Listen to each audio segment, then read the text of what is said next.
Trimble remains suspended as the Jenks football coach, but the Trojans remain eligible for the 2009 state football championship that they will likely win. From the sports desk at the Opopco Studios, I'm Jenny Carlson, along with fellow columnists John Rohde and Barry Tramel. This is the Press Row.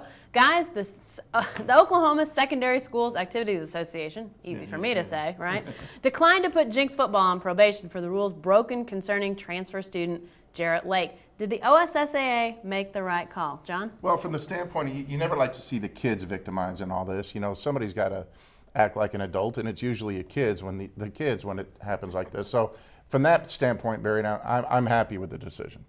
Well, I actually I think there are some kids that they could have protected. And what about the kids on the other teams that have to play against Jenks or not getting the playoff spot that Jenks is getting?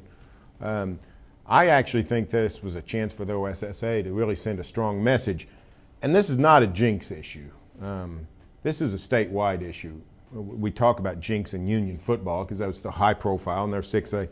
This is happening all over the state, and it's an epidemic with kids transferring schools and people moving just for athletic purposes. We've seen it. Putnam City basketball seems to get a big-time transfer every year over here. Southmore football, you know, they decided not to use the draft. They just went free agency this year and got 6, 7 guys from other schools around town. So, and it's not a big school. It's not a metro thing either. It's in the small schools. You'll see, go to the state basketball tournament, and you'll see a kid playing for some little town one year, and another town the next year. It's an epidemic, and really something needs to be done. One thing the OSSA could have done is drop the hammer on Jenks. Since they actually had Jenks by the throat, it might have sent some shockwaves through the rest of the state. I've got an idea about this. We had the situation with Danny Reynolds and the money that he took. That money's now been paid back, almost $500,000. Why not use that money to create a couple people to go out and actually investigate stuff like this? Because I think for years, the OSSAA has heard these claims.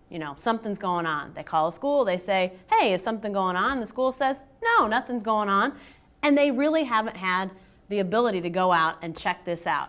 Use that money and create something that can have some teeth, that can go out and really investigate what's going on at these schools. I like that idea. I think there's two options you have. One is that, and I think that's a good solid. The OSSA board, the directors, good guys, good administrators, but they're not equipped to investigate wrongdoing in terms of things, scandals like this. Go out and hire some retired police investigators, OSBI people, state drug agent people who have made a living investigating wrongdoing.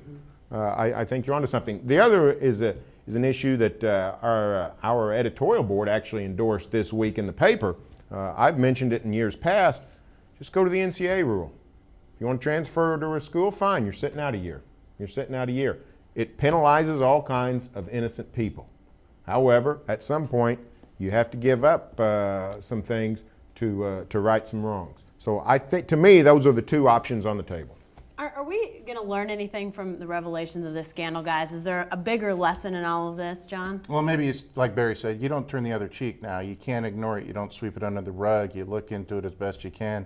You guys talked about it before. I have never seen such an outcry of, it happens whenever a local school gets in trouble, and at the collegiate level, guys, they go, well, they're doing it everywhere else. Like it diminishes that they just, screwed up themselves. Maybe people will start to realize, hey, wait a minute, that part of that is us. That could be us. Well, I'm reminded of Casablanca, where the corruption. I'm shocked. Corruption in the Jenks football program. I'm shocked.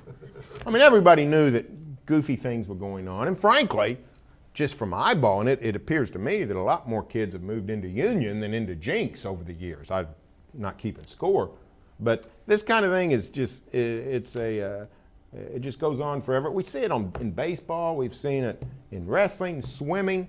And I think what we've learned is that we need to do one of two things. We need to do something about it, or we need to disarm and quit worrying about it. And just saying, hey, go where you want to. Everybody's eligible. We'll give the trophy to the people with the most points at the end of the game. Are there steps the OSSAA can take to limit this, or is it like Barry said, John, just just throw up your hands and say, well, what can we do now? You know, the same thing with the NCAA. When these things happen, it's more of a morality issue than anything else. If you police yourself the way you're supposed to police yourself, these things wouldn't happen. I mean, forget about that happening, right, Barry? Well, I was going to say, you're living in la la land. But you know what?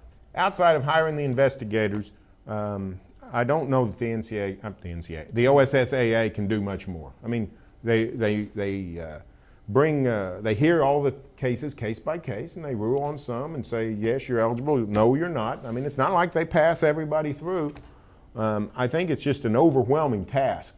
And to me, that's the lesson, is this is an overwhelming task that they're faced with, and one they're really not capable or qualified to meet. All right, thanks, guys. Stay with the best coverage team anywhere at newsok.com and every day in the Oklahoman.